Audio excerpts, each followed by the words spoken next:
gang, Dr. Tia here with our next topic. Why do emergency vets cost more than regular vets? I'm sure there will be a fraction of people in the audience that think it is because we are trying to take financial advantage of your urgency and clinical need for additional care at odd hours. This is not in any way, shape or form true. Here are the reasons why emergency vets cost more than your regular GP vet. Let's list a few of the costs involved in keeping an average everyday vet clinic open. Rent or mortgage payments, electricity bills, heating bills, water bills, phone bills, internet bills, computers and related equipment, IT software, licensing for the premises, all the various drugs, fluids, syringes, needles, catheters, drip pumps, antidotes, diagnostic testing, laboratory bits, and all the other medical supplies that we have to stock just in case we need them. And sometimes they go out of date, so we have to waste them. There's also medical equipment and maintenance, which can be associated with astronomical costs, and staffing and labour requirements. I could go on. So this is for your average GP clinic.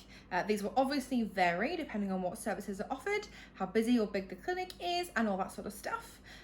In an emergency, however, you expect to be able to be offered at least most of the things that your animal needs urgently.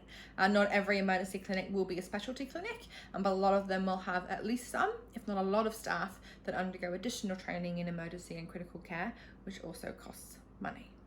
You would expect us to be able to provide most procedures that would save your dog or cat or rabbit's life in an urgent situation. This means that we have to have at least the same, if not more, equipment and supplies handy than your average GP usually would have in stock. Let's bear in mind that your average daytime vet clinic is open 9 to 12 hours of the day at most. Your emergency clinic will be open at least twice as long as this, which means in a lot of cases, we have literally got nearly twice the amount of outgoings as a GP clinic when we're open 24 hours a day. We have twice as much electricity, heating or cooling, phone and internet costs, data use, laboratory tools, etc, etc, etc.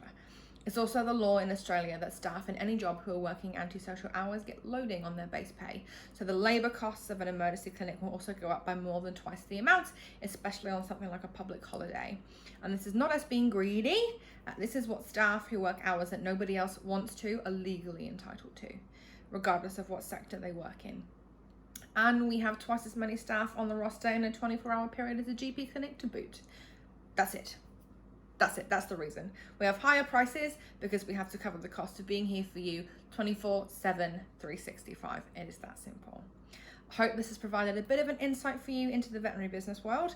We know that when you come in to see us, things are highly emotionally charged and you're worried and you're stressed. And we know that you don't know us as well as you know your local family vet that you've been taking your dog to for 10 years. And we know that you really don't want to have to use our services. But we also hope that you know that we're here for you if the worst should happen at 3 a.m. And if you need advice, your local emergency clinic is always happy to talk to you. As a wise person once said, it is always better to hear there's nothing to worry about than I wish that we'd seen her sooner. Call us, we are here for you and for your little munchkins, anytime, day or night, all year round. As usual, leave any comments or questions below and I'll see you next time.